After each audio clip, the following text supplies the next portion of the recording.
Hello, everyone. Hi. Welcome back to Uncovering Hidden Healing.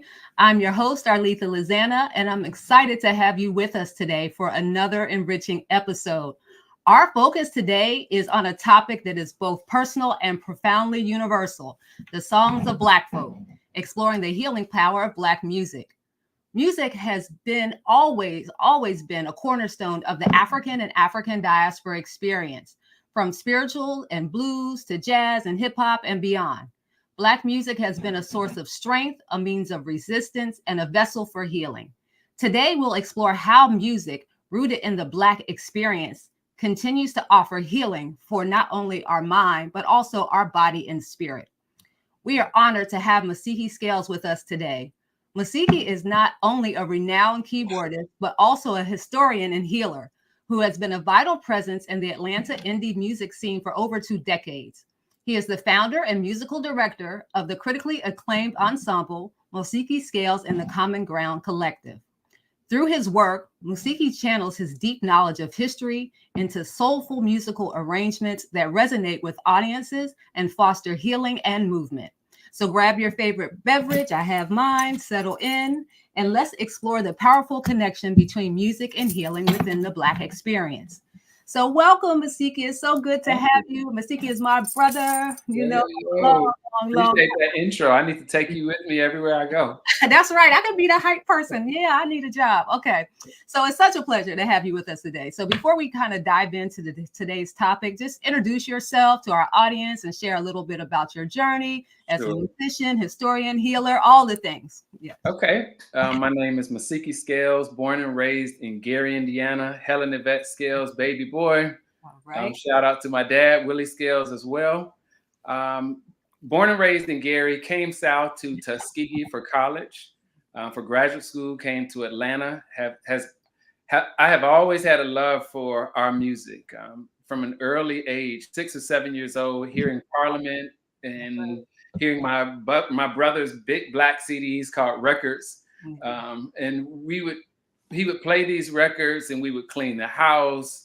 That's But right. that something about that sound, particularly the group sound of groups like Earth, Wind, and Fire, the Commodores, or even sort of the jelly or griot storytelling of Nina Simone or Gil Scott Heron. And on some of those Saturdays, I would wake up and my mother would have my clothes already out, and she took me to see Gwendolyn Brooks. I met James Baldwin. Just these giants. Before I even had a true appreciation as to who they were, these sounds and music and icons were surrounding me and my family. Right. Awesome. Awesome. So thank you, Ms. Siki. So music has played such a critical role in the African American, African diaspora experience, from the fields of the South to the streets of the modern cities. So can you start by sharing your thoughts on the historical significance of Black music and its role as a healing force throughout history? Oh, absolutely. So when I think about that question, Baba Sterling Stuckey comes to mind.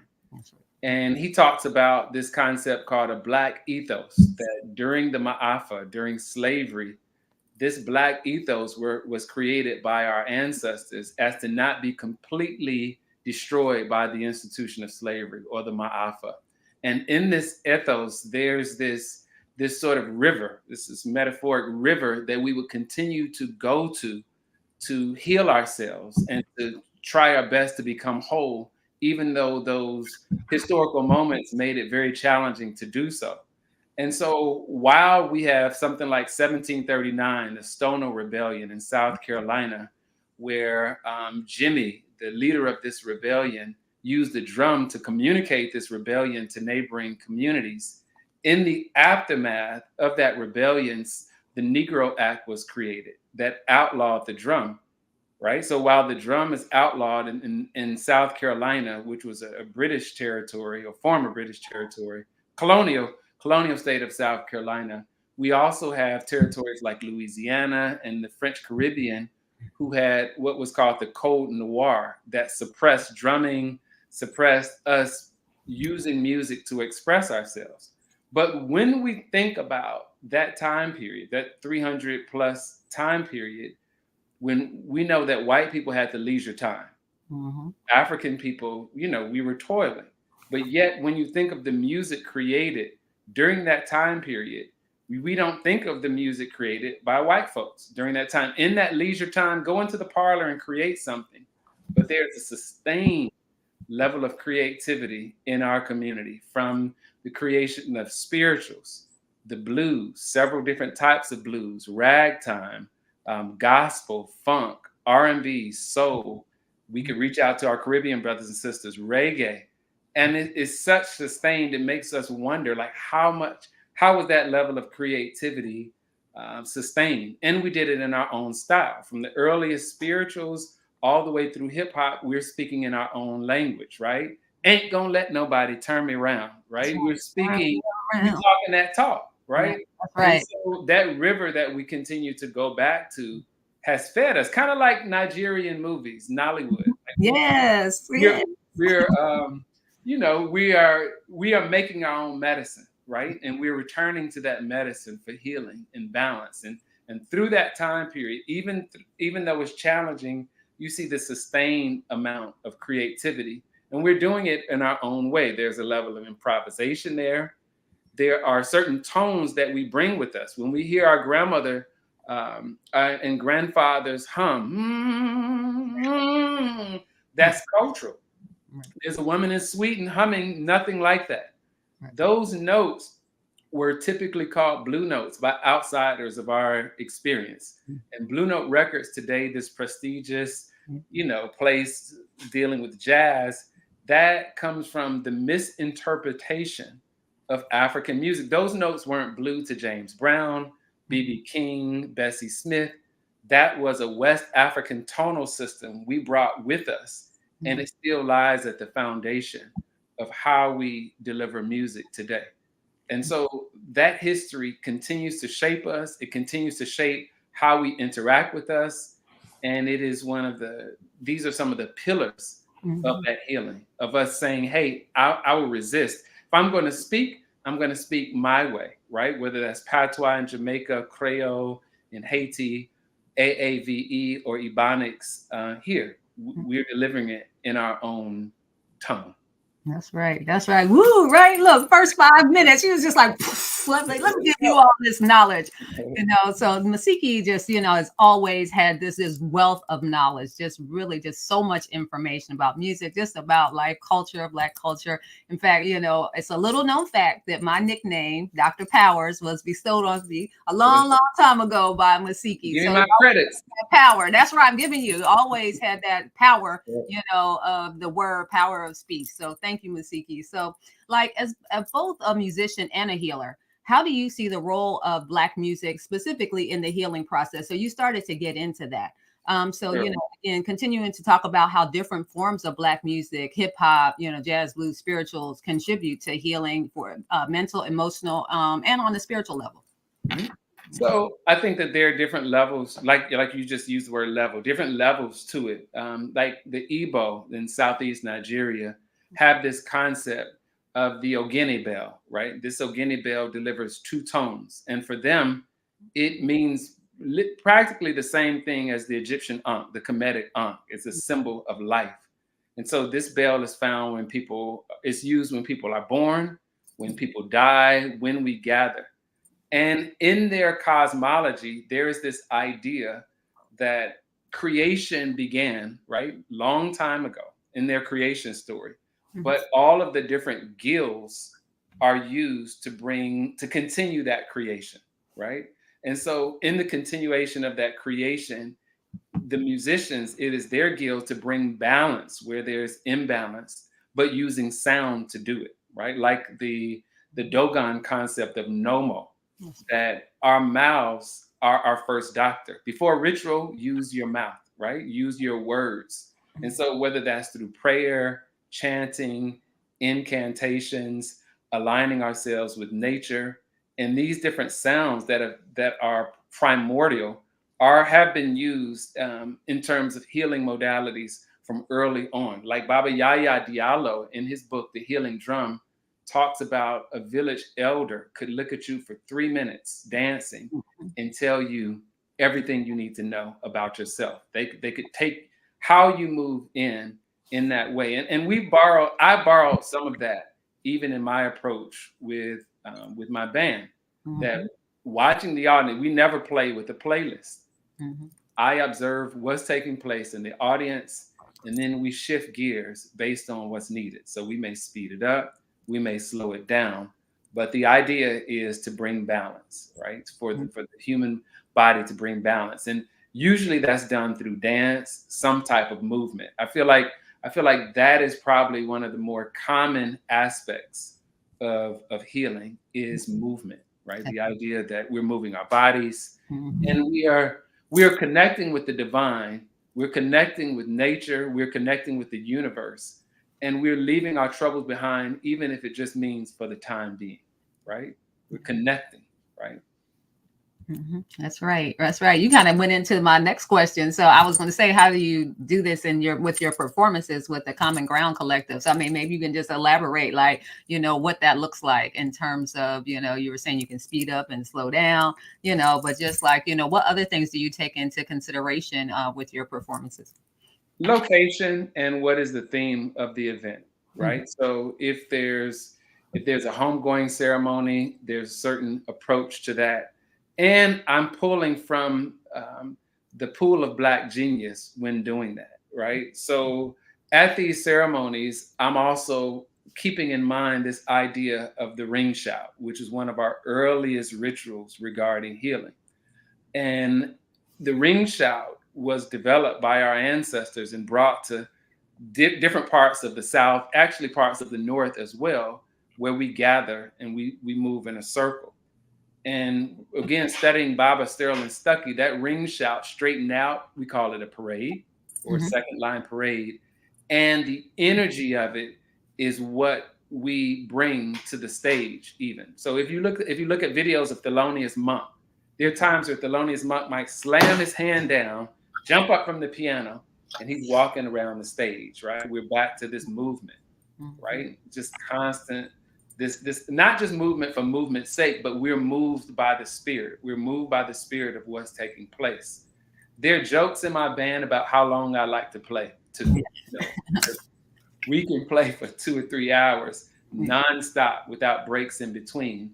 But the idea is that we're trying to reach, just like in crumping or in Akon or in down home church, we're trying to reach this ultimate experience. And then after that's done, we'll close it out. But I would say keen observation is part of that ritual, and also the will to create truth. I feel like we hear that word in Black music so much, whether doesn't matter the space, true, or the truth. There's something about being authentic. And although all this music is being created by this collective of musicians, there's also the idea that we're getting out of the way to let something more significant take over the space, to dominate the space. So there's a dominance and a humility that's expressing itself simultaneously. This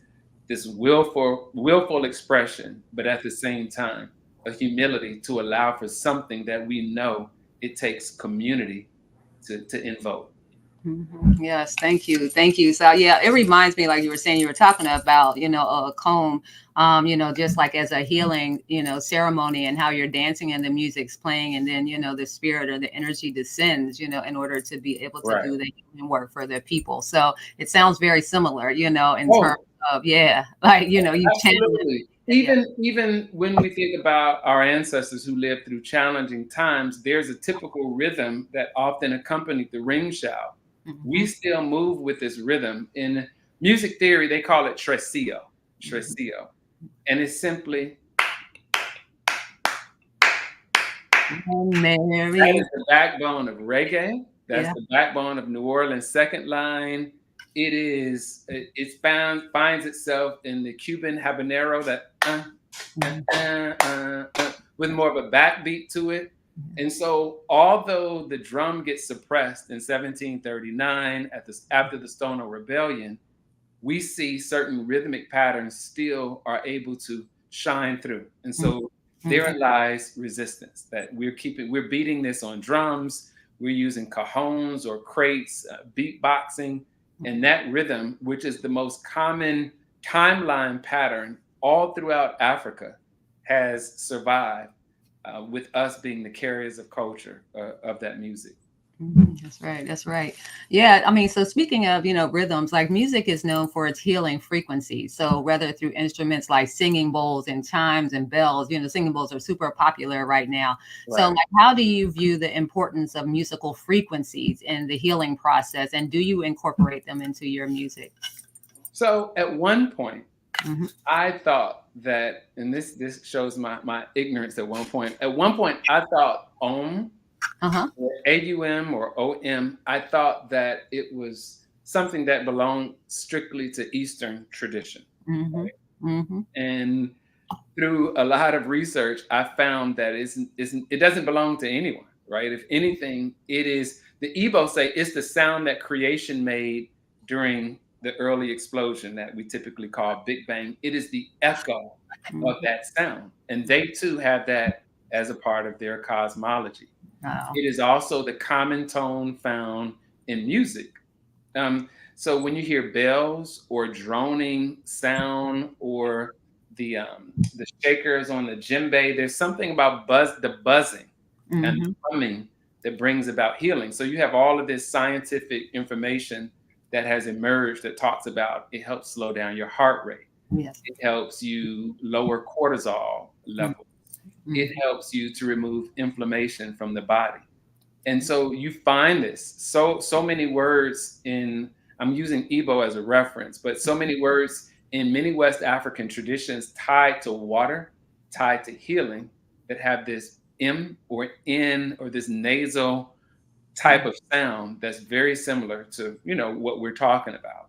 Hmm. So the healing bowls, I don't see them so much different than the bells that we use in our rituals and ceremonies. Hmm. The common tone that we often hear in jazz, in modal jazz, and sometimes it is the undertone when you hear a droning sound, like in John Coltrane's saxophone or in certain vocal arrangements. And so I think that the intention, putting that in our music with intention, absolutely bears results. And it shows that to some extent, like you said, there's this universal experience as if we are connecting with nature. Is the sound that we hear when we're submerged underwater, is certain tones that we make while we're having certain moods. And Hmm. so I think through deep observation, we'll see that this was a part of our culture with very deep intention. Hmm. And I embrace it. Yeah, yeah, that's good. So like on a more personal note, like what's your favorite healing music, and what do you listen to when you need to heal or relax? Or Oh, that's a good question. One of my favorite is Harvest Time by Pharoah Sanders. uh-huh, go ahead. Harvest Time by Favorite Sanders. After the Rain by John Coltrane. Um, Also, there's As by Stevie Wonder. Mhm. And if I could throw in one of my favorites that I've created, it's called The Traveler. Like Okay, yeah. it's The Traveler. I feel like these different songs carry something with them that it's a bit beyond sacred. It creates a very settled mood. I feel calm and connected. Yeah. Yeah. Yep. Yep. No, those are all good things. I love all of those. Okay, great. This is great. So, let's dive a little bit deeper into your work, with Okay. Scales and the Common Ground Collective, So, just talk to us about, we're open, shed some light, Okay, sure. I decided it's interesting because we're living at a time of the selfie, and this is music.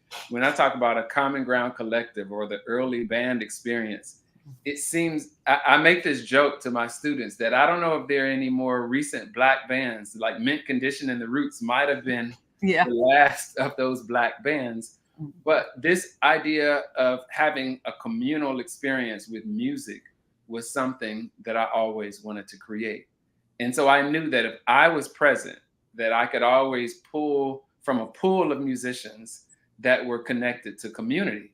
And in pulling from that pool, I could also have this body of work that these individuals could be familiar with, as well as my original material, that we could execute, as long as I could like swap out this bass player if this bass player couldn't arrive, couldn't go to the gig, or this particular person who's a vocalist. So that Common Ground Collective is really, in essence, reflecting on a pan-African experience. Like, what is our common through line? And so music that I love like the blues or funk or jazz, music from the Caribbean, reggae, Afrobeat. We are its through line, those connections. And each of these sounds come from a bit of a fusion of our collective experience. So it was always my intention to create something where that particular sacred space could be honored, and we can execute it using these dynamic modalities that our ancestors have created. Because when I think about the creation of jazz, for instance, in around the 1920s, and I think about our ancestors who created it, they didn't have the political agency to say, this is my music, right?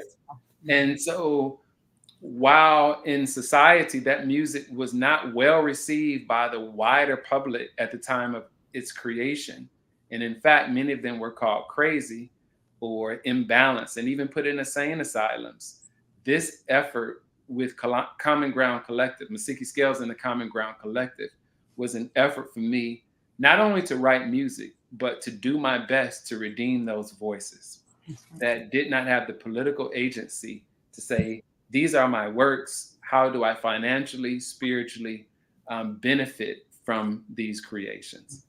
Right. And so by, again, a collective form of music, we love Afrobeat, we love funk.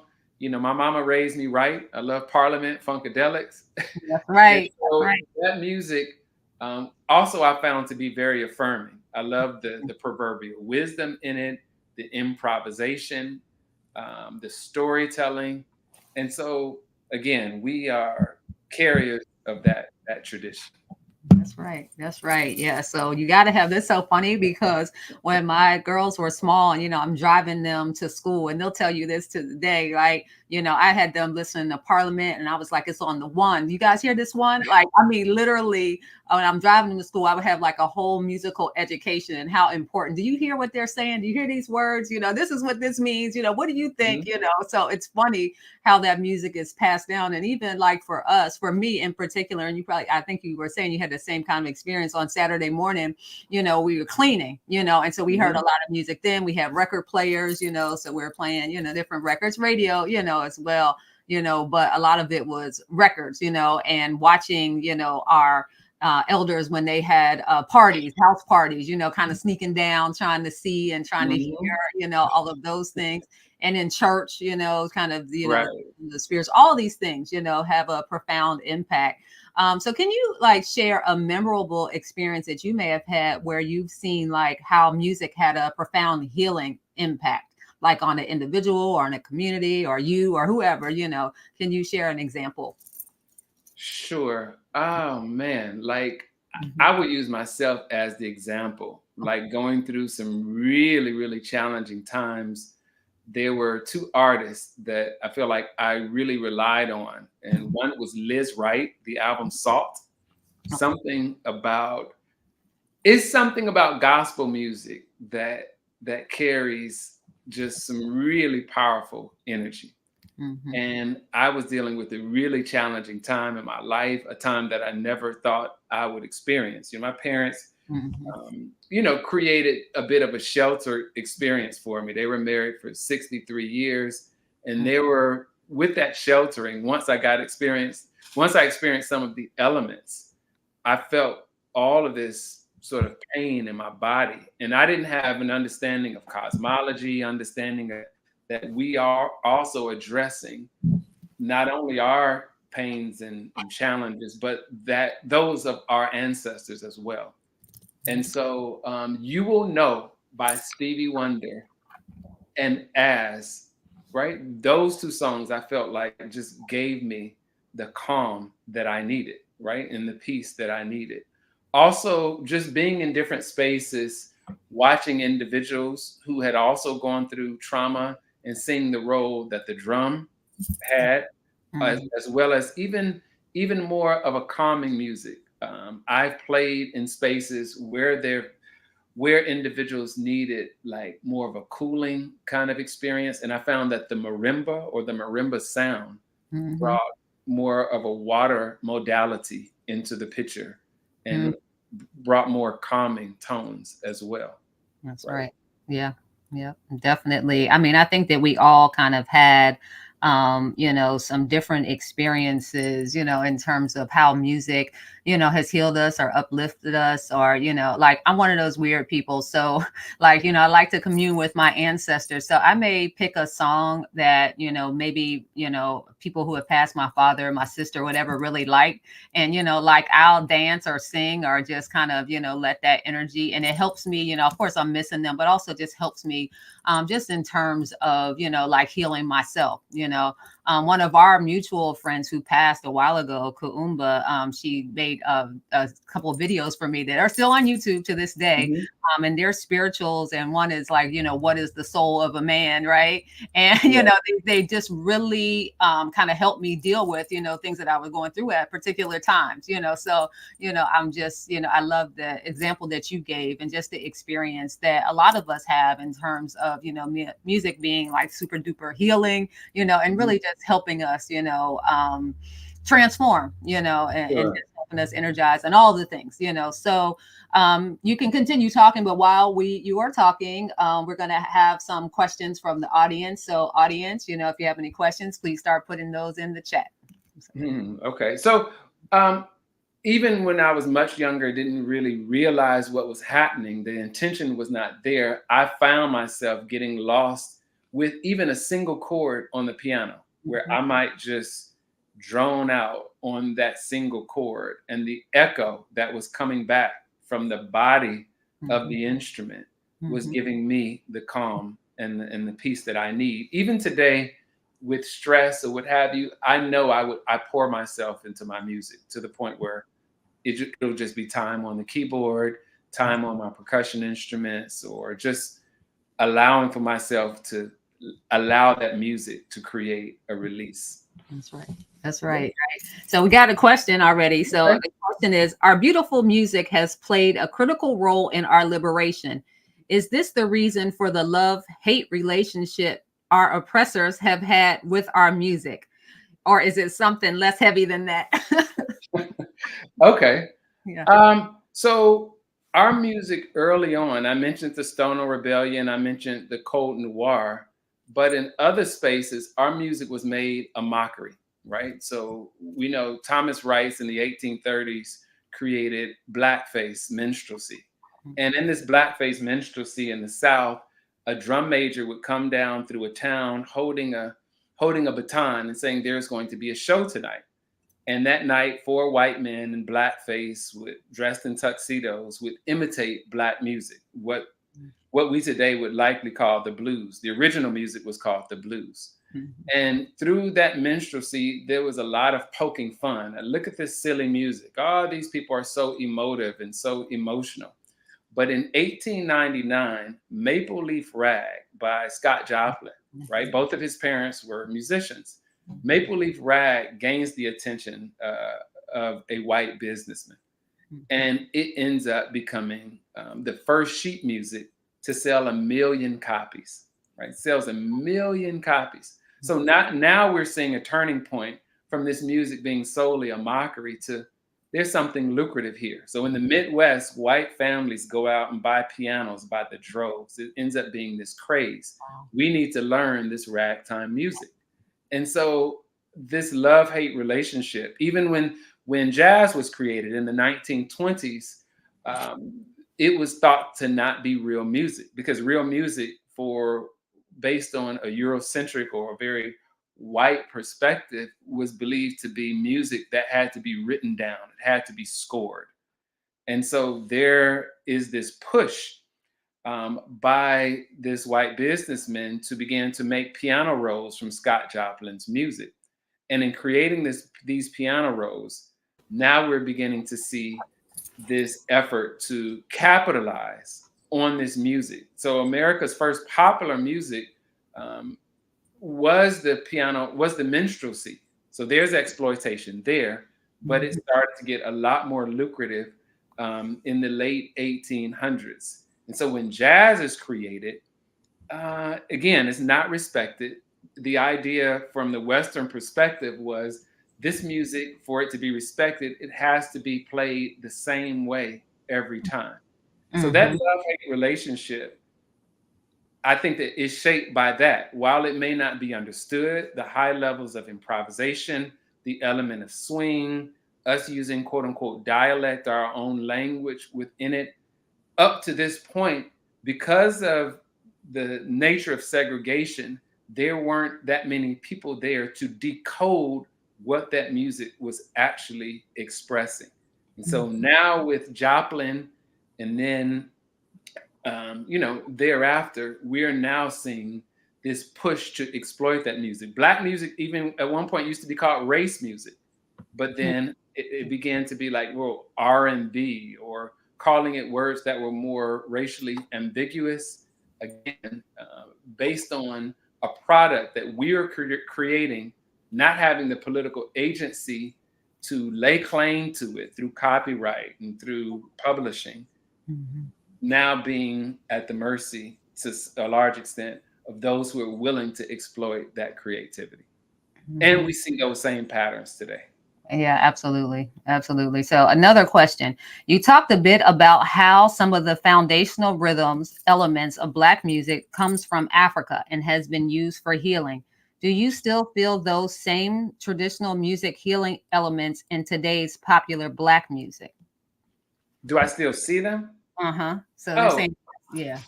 So, they're yeah, saying that, there's different foundational rhythms and elements and things that come from Africa used for healing. Do you see yeah. those in any, like, contemporary Black music? I think we still see those rhythms in contemporary Black music. And I think that over time, they gradually shift. Mhm, But I mentioned early on that we speak in our own language, right? We are not, had we tried to sound like white folks, these different styles would not have existed, right? mhm, So there's the improvisational element there. With the use of technology and drum machines, there, that has kind of dampened some of the use of live drums. But even with that, we see a level of creativity. This notion of swinging in jazz, it's very difficult to define, but it's a sort of looseness in the approach to rhythm. One mhm, could compare it to some of the pounding a mortar and pestle, right? If it's three of us pounding a mortar and pestle and we're singing a song, if you're standing in a different place tomorrow, your pounding would not fall necessarily on the same place where it fell. So this flexibility that we see in jazz music, we still see elements of that, but through using a machine, there creates a bit of a rigidity. But even Dilla, the producer Dilla, defied those odds of rigidity in terms of the ability to create with those rhythm patterns. So I think that, to quote Michael Gomez, we Black folks gonna always Black folk. We're gonna always be us. who we are, whether it's the church or what have you, even if we're trying to be something different. But I think that those rhythms exist, and in various levels, they may exist in different parts of the diaspora. That we know that the headquarters to diaspora is really Brazil, right? That's sort of the headquarters. And when we look at Brazil, we look at our experience in the Caribbean, we look at our experience here, we'll find so many different of those elements. In fact, some of it may have flowered and branched off into other things, but their roots still honor those traditional rhythm patterns, kind of like we talked about in Tresillo. When we think about New Orleans second line, reggae doesn't necessarily come to mind, but you can hear like let me see my keyboard, the bump, ba-da, bump, ba-da. You hear that in New Orleans second line. Mhm. When you think of, is it bum bum bum bum bum bum in reggae? It's the same rhythm underneath, even though the tonalities above it. You hear that in New Orleans. So based on where you are, and even reggae,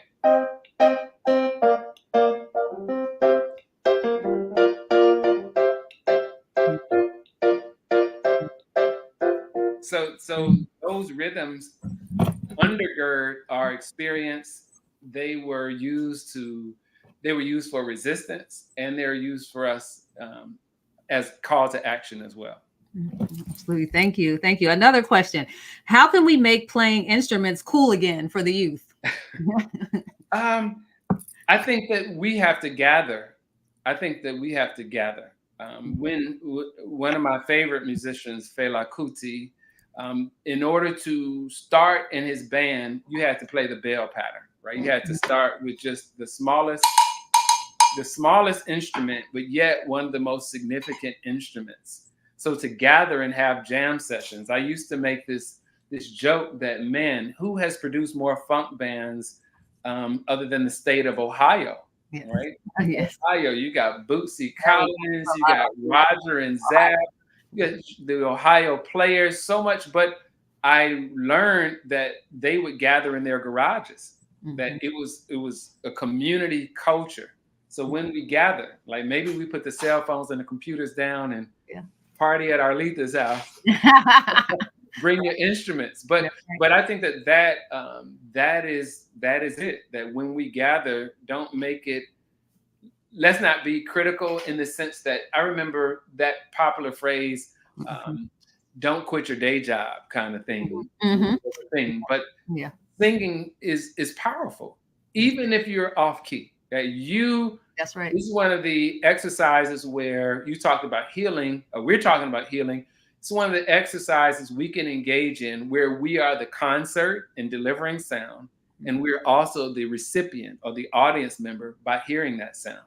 Yeah. So using bowls for meditation and toning, using different sounds for healing, we can even do those things by ourselves. But I do think there's a much more powerful dynamic that unfolds when we do it in community.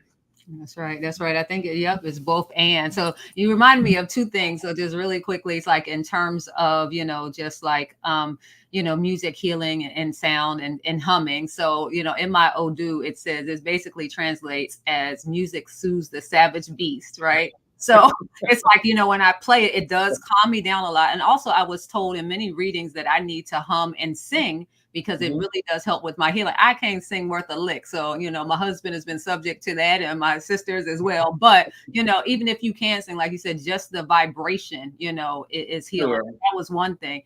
And then the other thing, we were talking about the youth. So I think that a couple of weeks ago, we had Nzinga on, an educator, and she was talking about, really understanding, like helping the child develop, into sharing their gifts, right? And so a lot of times, some parents will say, no, we want you to be a doctor or attorney or something like that because, that's where they feel like it makes the money, which, may be true, but at the same time, that may be that child's gift. Maybe, healing through music, sure. That child's gift may be healing themselves through music, So even one of my daughters, I was told like she has to dance, that's a part of her essence and who she is. So, I mean, it's like, some people need the music and they have to do that, but they're told not to do that. So I think that ties in with kind of like, and also the schools, they don't, a lot of them don't have like bands and things like that anymore, music class. Right. So I think that's important, the point that you were making as far as bringing the youth, into our communal spaces, giving them instruments, kind of helping them, cultivate that love of music and really understanding of the healing power of music. Absolutely. I think makes you wonder, like, why are these different programs being challenged in African American studies or music that we know what it feels like to hear an Earth, Wind, and Fire song like Reasons. It feels like you are being given a warm hug. There's something about that music. Our devotion. All of that. Absolutely. Like it's something about that music that just wraps around you and you can get lost in it. And the geniuses that were behind these different sounds, like the level of intention that Earth, Wind, and Fire and these musicians put into doing yoga and meditating and making sure that you're putting something out that was meaningful. And that's the other thing that I find with an Earth, Wind, and Fire, tying it all the way back to Kemetic or Igbo cosmology, is that intention came with a purpose. You didn't create something abstract that would create imbalance in the environment. That the idea that you're continuing creation, you're like, how is it that we find so many statues from the most ancient times till the present of a mother and child, right? Or family singing? There's something being reinforced here. Someone could say, well, I could carve something abstract, not to say that there's no place for something abstract, but some sort of social norm and balance was being reinforced in the art. So it's not just art for art's sake, that our art came, and in our experience in diaspora, came as a medicine. And so I consider myself in that tradition, using music to bring balance and healing as well. Yeah, yep. No, love that. Another question. You got a couple more here. So okay, let's go. Yep. Can you talk a bit more about the blue note and how does it relate to playing, to people's style of playing across genres? Okay, very good question. Okay. So there's the Western scale. Like, we send our young people to a piano lesson and the diatonic scale is used. It's considered, oh, that's normal. That's where you start. And it sounds like, right? We've all heard that. We've all heard that in a music class. So let's go back 500 years ago, when Europeans and Africans were beginning to make contact, right? West Africans and Europeans, when they heard those particular tones, we would create a tremolo effect, like, right? You hear the tone is moving between two tones very quickly, right? That's not one note. That's kind of moving back and forth between two notes. In music, they might call that tremolo, like it's giving a tremor effect, like it's moving between two notes. Yep. So when Europeans first heard this, they said they are worrying the note. Why are they worrying the note? Yeah. Right? And so this scale was now beginning to meet African people approaching life with this scale, or a scale related to this family of scales.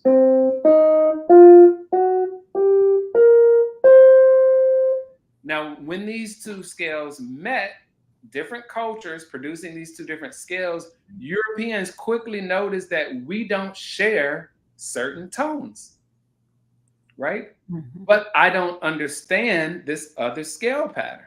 So the notes that I don't understand, I need a name for them.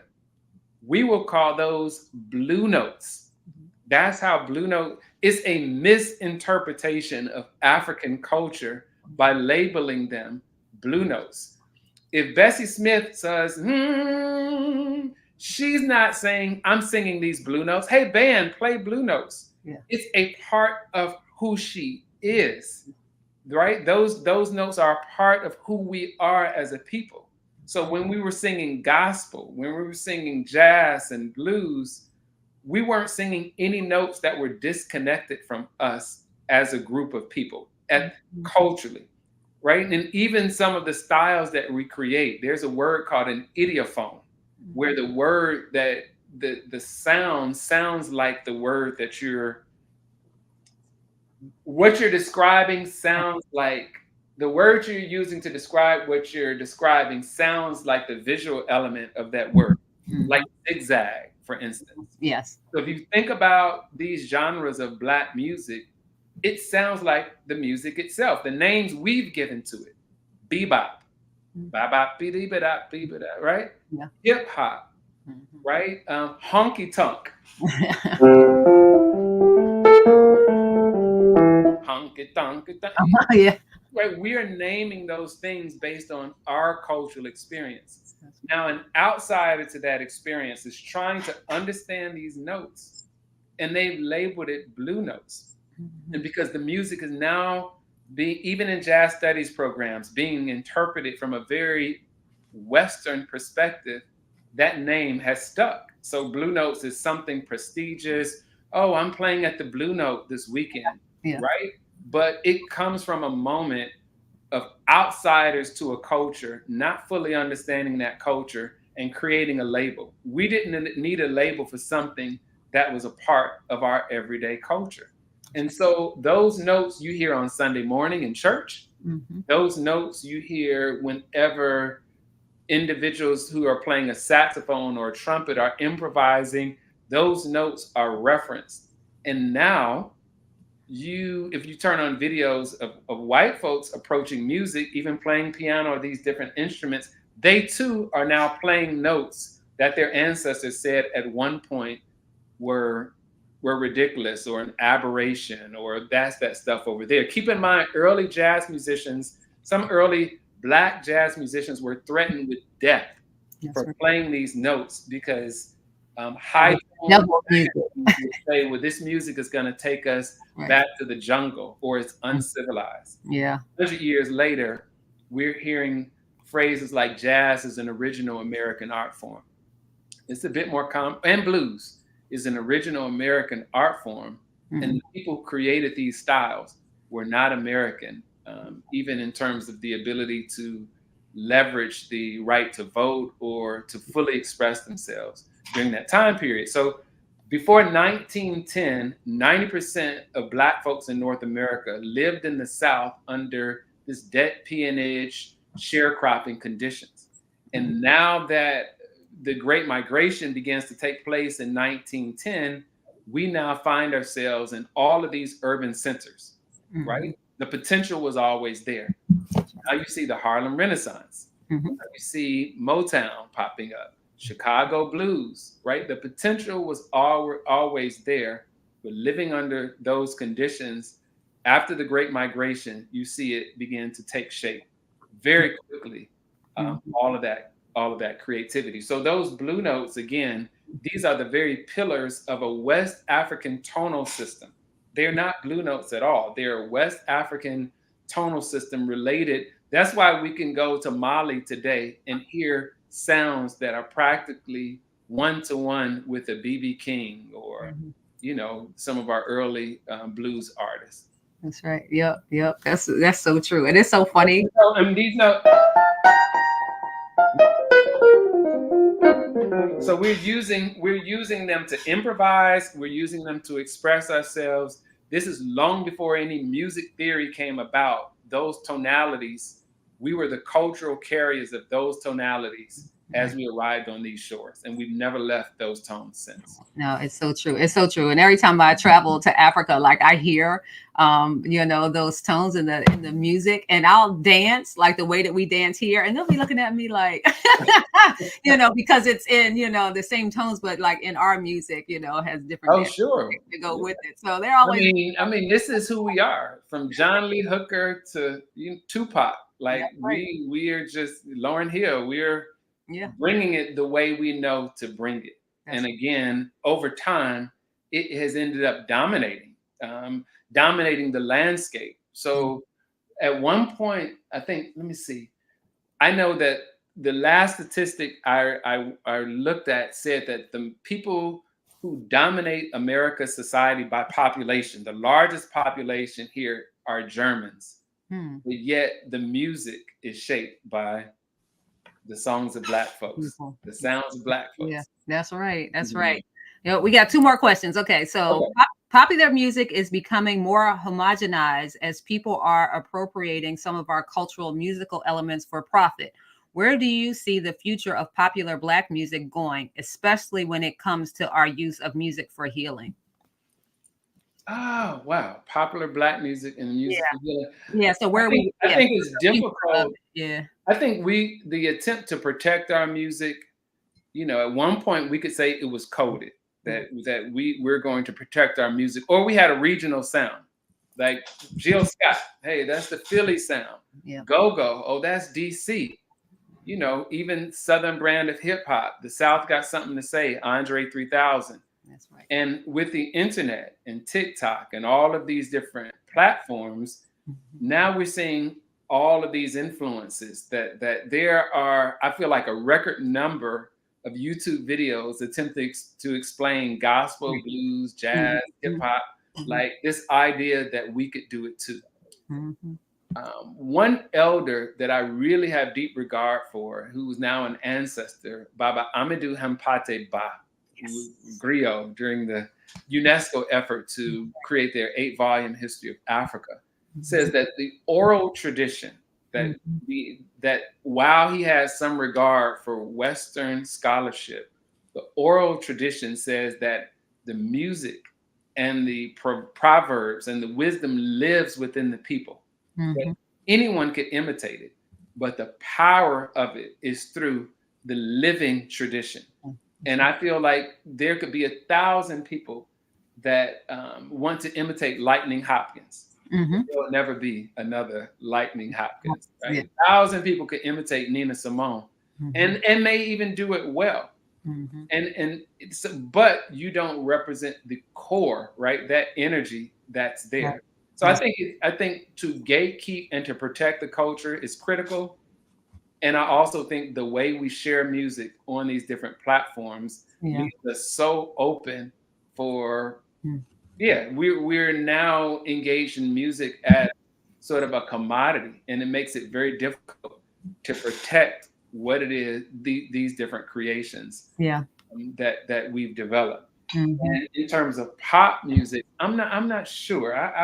I feel like we might need another session for me to come back to that. Yeah. So, okay, I'll go to the next one though. So did you hear what Buju said recently about Afro beats? Speaking of creating music without intention, what are your thoughts on this? I'm not prepared to speak on Buju with that. But I can kind of pivot. Fela created Afrobeat without the S, right? Afrobeat without the S. And that music, he intentionally put Pan-Africanism within the music. He spoke out against a corrupt military. I know Tony Allen was his drummer, and Tony Allen had this perspective that all of this music didn't necessarily have to be political. But I do think that we have to be responsible as artists about what we decide to put out, right? That the same power that the artist has to build up has the potential to destroy as well. So I'm not that familiar with Buju. Buju said with Buju's commentary and Burna Boy. I've seen some of it, but I don't know. I would say with Pan-Africanism, let's bring these genres together for the liberation of African people. That's right. So and then we can go more into that, like you said, another time. So we have like a few minutes left. So is anything on your heart or mind or fingers, anything that you want to talk about or say? You've been to one of our live shows, Mausiki Scales and the Common Ground Collective. Do you have any thoughts or feedback or questions? What is the energy like for you when you've been at man, like the energy is always like super, super strong. So it's always like this. It reminds me of like Parliament. I'm a big Parliament Funkadelic fan, right? Let's go. And so, even though I was a kid, when Parliament came out, little kid, actually, I have a funny side story on that real quick, is that they were playing it on the radio. They were like, the mothership has landed. And I think I was about 6 or 7 or so. And I was like, the mothership has landed. Like, we got to go. My mom was like, girl, what? And so my sister was going to the concert and I was so excited. Like, you got to go on the mothership. My mom won't let me go, so I'm like talking to her, but I do remember that concept, of Parliament and landing and all that. So all that to say, when I've been to, a lot of your performances, and that's the energy. There are different elements and things on the stage, and it's always like, like a party, like a really good time, and just like a spiritual upliftment. So in terms of like when you leave, it's like a healing session. So we talked in the past, and we're going to talk more about acombs and other types of healing ceremonies, in Africa and other places. It reminds me of that because, you may come in whatever you came in with, the particular energy, and it's this ability, to change the frequency, to change the energy of the group of people, which is different. So, sometimes it's like, individual energy clearing. So this is like group energy healing. I always say that if I have my wish one day, you know how like, it rains. I was like, I really wish I can put spiritual bath in the rain. So when it rains on everybody, they can have a spiritual. Everybody gets a little bit, Yeah, right? so it's kind of like that. So everybody, that concept that everybody gets a little bit from the music, the sound, the energy, and you have other people, right? In the room. So it's like kind of like this collective healing moment. Yeah. Right. That is the intention that I too, with you, shared in sibling envy, who went to see Parliament, Funkadelic, and Earth, Wind, and Fire, and I was the youngest, and I could not attend. But I would say that my brother's records and listening to that music shaped shaped our approach to that. Yeah. And over time, I feel like I learned the value of what it means, even temporarily, to just let go. That when you think about Swing Low, Sweet Chariot, Coming For to Carry Me Home, we knew home in Africa at first. And then at some point it had to mean any place other than this cotton field, right? And so those type of songs, or in the 1950s, Sun Ra said he wanted to take Black people to an intergalactic Egypt free of oppression. And he would use his band called the Orchestra, like Noah's Ark with the orchestra. Parliament gets their concept from there. The Mothership, Arrested Development around 93, Take Me to Another Place. That's right. The Skiggy folks, Zoom, Commodores. Yeah. Zoom, I'd like to fly far away from here. So all of the Exodus with Bob Marley, we know that there's something not right here. So in this effort, through our sound, we're going to take us to freedom, even if it's within this 2-hour show. That's right. Another underground spiritual game. So you're gonna laugh because we got a little special request. So we talked about bringing the spirit of the ancestors into your music and just into this healing moment. But do you remember when you did John Henry Clark was a clock? So some of our kids were small then, so they want to know. Yes. Clock was our clock. Yes. Time of day, he was our compass. That's right. Pointing out the way. Yes, I think I might have had a #1 hit with African independent schools. Exactly. But I think that's so important because these are our kids who are now, they're grown, right? And so they kind of grew up with that and sung it in school and things like that, so it's just to know who John Henry Clark was and the use of that type of rhythm, I thought that was so genius. We had a lot of fun with that. Mama Marimba at the end with her spoken word part, and Baba Clark, such a significant giant, wanted to honor him in that way. Right. Why not put a little funk out for Baba John Henry Clark, one of our giant historian, now honored ancestors. Yes, that's right. So that's funny. So a blast from the past. We're gonna have to do that at the festival one year. Yeah, whip it out. Got to bring it back. I love it. I love it. Yep. So Mausiki, it's been an absolute joy having you on the show today. I mean, your passion for music and healing power is just so inspiring. But before we close, how can our viewers connect with you and learn more about your work with the Common Ground Collective? Where could they come to a performance? Like, how can they connect with you? You can connect with me. You could just take my name right here at the bottom of the screen and put .com behind it. That will link you to our website. You could sign up to our mailing list. We will be at Tuskegee at a healing event at a nature festival on September 21st.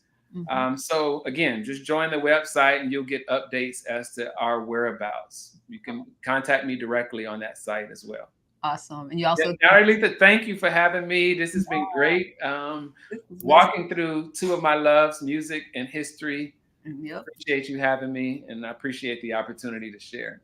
Absolutely. It's so wonderful. Yep. So to our viewers, I mean, if you want to learn more from Mausiki and other healing experts, I want to remind you about our African and African Diaspora Natural and Traditional Medicine Certificate Program. The next cohort starts in January. So, join us. Also, don't miss our upcoming natural medicine trip to Brazil, talking about music and rhythms. Is going to be there in December. Come on and go with us. So, thank you all for joining us today on Uncovering Hidden Healing. Be sure to tune in next Sunday for another fascinating conversation. Until then, stay curious, stay healthy, and keep exploring the wonders of natural and traditional medicine. And goodbye for now. See you next Keep it time. on the one. That's right.